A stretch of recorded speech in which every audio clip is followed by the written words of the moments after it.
So lecture 1 is capacitance. Capacitance का पहला lecture है ये, ठीक है। अभी स्टार्ट करते हैं हम लोग कैपेसिटेंस की डेफिनेशन से। What is capacitance of a conductor?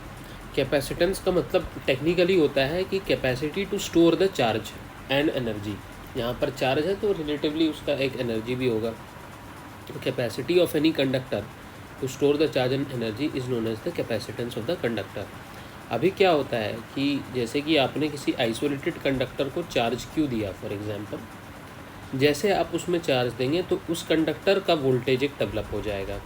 अब उसके चार्ज को अगर आप बढ़ा देंगे तो उसका वोल्टेज भी अकॉर्डिंगली बढ़ जाएगा। As charge increases then voltage also increases, ठीक है। तो अब उससे कैसे रिलेशन आता है, जैसे मान लीजिए आपने इनिशियली चार्ज क्यू था, फिर आपने क्या किया, चार्ज को बढ़ा करके क्यू प्लस डेल्टा क्यू कर दिया, तो वोल्टेज भी accordingly V plus delta V मान लीजिए बढ़ गया। चार्ज बढ़ गया तो वोल्टेज भी बढ़ गया। So capacitance is defined as the increase in charge और the change in charge divided by the change in the voltage. C is equal to delta Q upon delta V, ठीक है। अगर डेल्टा वी को मैं 1 लिख दूँ तो delta Q बराबर कैपेसिटेंस हो जाएगा। तो this is the technical definition of capacitance, that the increase in charge in a conductor for 1 unit increase in the voltage is known as the capacitance of the conductor. For every 1 unit increase in the voltage, how much charge has increased, this is known as the capacitance of conductor by the definition. Okay. अगर capacitance कम है तो ज़्यादा charge वो but naturally hold नहीं कर पाएगा, क्योंकि capacitance का जो बेसिक जो फॉर्मूला है वो Q अपॉन वी कह लीजिए, या फिर delta Q upon delta V कह लीजिए, या फिर d Q upon d V कह लीजिए, जो भी कह लीजिए। अलग अलग सिचुएशंस में अलग अलग इसके टर्मिनोलॉजीज़ हो सकते हैं, ठीक है।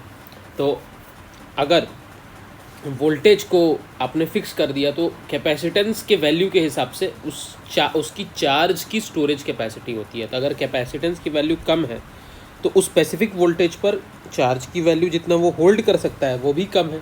तो अगर उससे ज़्यादा आपने चार्ज दे दिया तो क्या होगा, फिर charge will start leaking, charge leak करना स्टार्ट कर देगा उस कंडक्टर से, ठीक है। कैपेसिटेंस के बारे में एक चीज़ ध्यान रखने की चीज़ है कि capacitance is a scalar quantity and उसका जो यूनिट होता है वो फैरेड होता है, which is capacitance is equal to charge upon voltage. तो चार्ज का कूलम हो गया और इसका वोल्टेज का वोल्ट्स हो गया, तो कूलम पर वोल्ट को हम लोग फैरेड लेते हैं, उसकी ऐसा यूनिट है फैरेड, ठीक है। और जनरली जो कैपेसिटेंस की जो वैल्यूज़ आती है वो बहुत ही कम होती है। एक फैरेड के बराबर तो कुछ भी नहीं होता है, जैसे कि अभी हम लोग प्रूव करेंगे, ठीक है। वो जनरली माइक्रो फैरेड या नैनो फैरेड या उससे भी कम वैल्यूज़ में आते हैं, ठीक है। तो find the capacitance of isolated conducting sphere of radius R, ये पहला क्वेश्चन है हम लोगों का। What is the capacitance of isolated conductor of radius R? तो isolated conductor of radius R का कैपेसिटेंस होता है 4 पाई एप्सिलॉन नॉट आर। ये चीज़ थोड़ी सी जानने लायक चीज़ थी। The capacitance of isolated conductor of radius R is 4 pi epsilon naught R. अब ये चीज़ कैसे आई तो देख लेते हैं हम लोग, ठीक है। मान लीजिए एक आइसोलेटेड कंडक्टर है, एक आइसोलेटेड कंडक्टिंग स्फीयर है जो कि रेडियस आर का है। इस पर आपने चार्ज दे दिया तो इस पर वोल्टेज कितना आ जाएगा, के क्यू अपॉन आर आ जाएगा कि नहीं वोल्टेज। तो कैपेसिटेंस का क्या होता है, चार्ज अपॉन वोल्टेज। तो क्यू अपॉन वोल्टेज का डेफिनेशन के क्यू अपॉन आर, तो ये आर अपॉन के आ जाएगा। के की वैल्यू होती है 1/4 पाई एप्सिलॉन नॉट, तो उसको अगर लिख दोगे तो ये 4 पाई एप्सिलॉन नॉट आर आ जाएगा, ठीक है। उसके बाद अगर इस आइसोलेटेड स्फेरिकल कंडक्टर का मान लीजिए रेडियस ज़्यादा रहता तो कैपेसिटेंस उसका ज़्यादा रहेगा। अगर ये बड़ा वाला होगा तो उसका ज़्यादा कैपेसिटेंस, ये छोटा होगा उसका कम कैपेसिटेंस। दूसरी बात, ये 4 पाई एप्सिलॉन नॉट आर की जगह इट विल बी बेटर कि आप इसको 4 पाई एप्सिलॉन आर लिख दीजिए।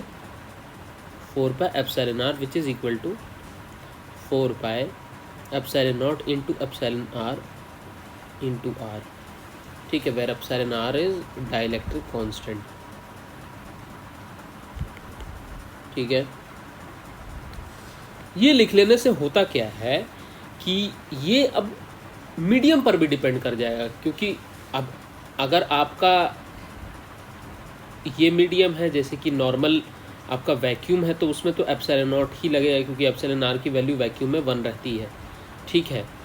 अगर आपका वाटर मीडियम हो जाए तो उसमें एप्सिलॉन आर करीबन 80 के बराबर होता है, तो ये 80 एप्सिलॉन नॉट आर टाइम्स हो जाएगा, तो इसका कैपेसिटेंस वाटर में 80 गुना बढ़ जाएगा।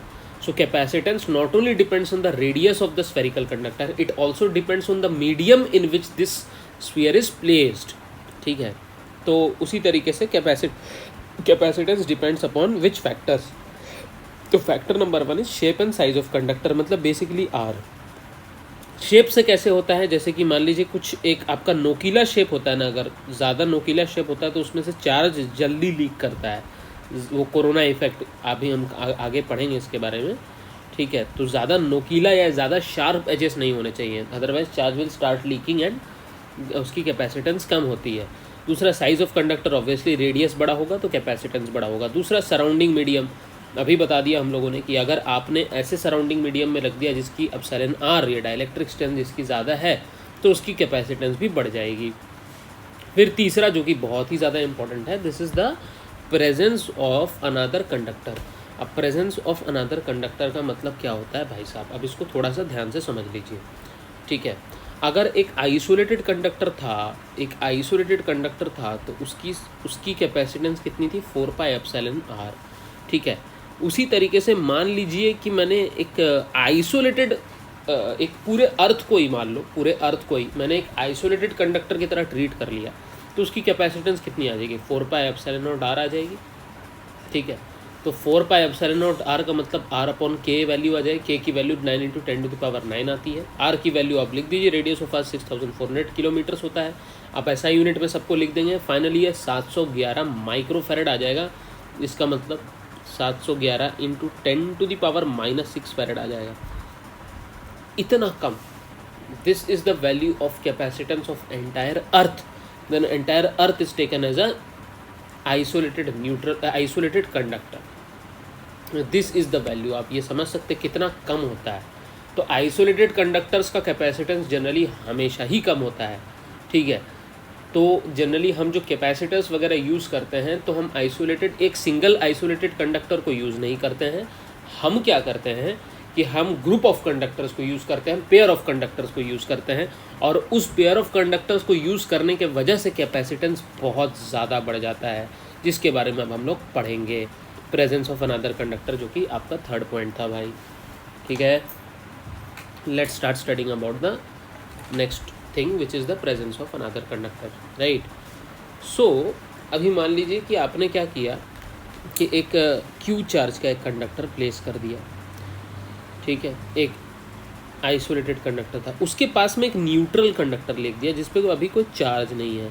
तो ये जो क्यू चार्ज वाला जो कंडक्टर है ना, ये पॉजिटिव क्यू चार्ज वाला कंडक्टर, ये इस न्यूट्रल कंडक्टर के नेगेटिव चार्जेस को अपने पास बुला लेगा और उसके पॉजिटिव चार्ज को रिपेल कर देगा.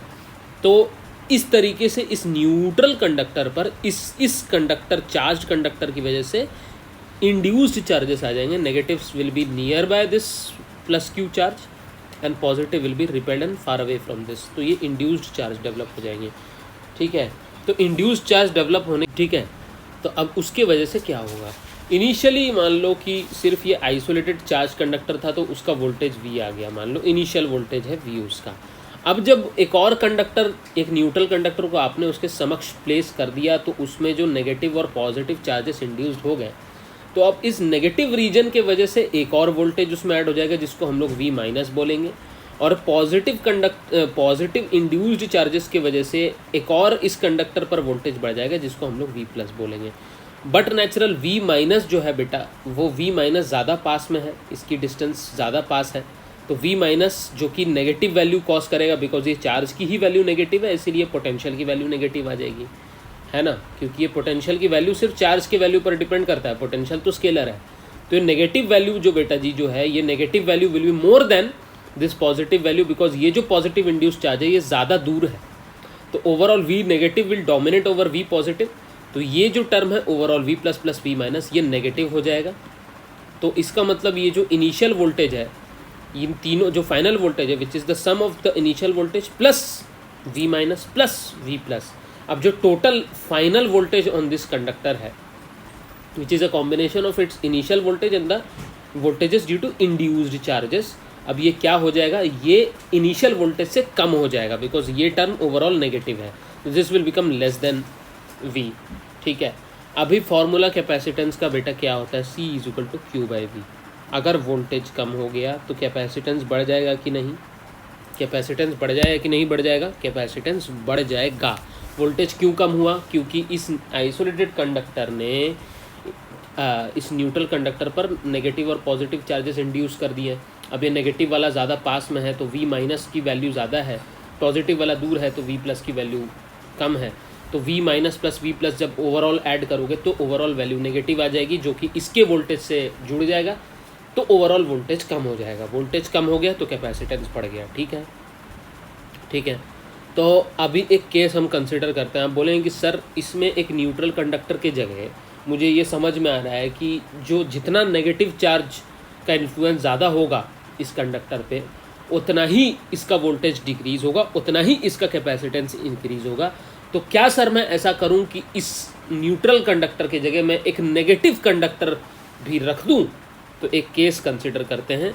कन्वर्सली अगर न्यूट्रल के जगह माइनस क्यू के चार्ज का, जैसे कि इसमें प्लस क्यू चार्ज है तो इसमें माइनस क्यू चार्ज वाला एक न्यूट्रल कंडक्टर अगर आप रख दोगे, न्यूट्रल नहीं तो एक कंडक्टर आप रख दोगे, जैसे कि ये प्लस क्यू चार्ज का आइसोलेटेड कंडक्टर था, उसके पास में आपने एक माइनस क्यू चार्ज वाला रख दिया, तब तो वोल्टेज और कम हो जाएगा। We will increase more down, because अब तो V प्लस तो कुछ है नहीं, एवरीथिंग इज V माइनस।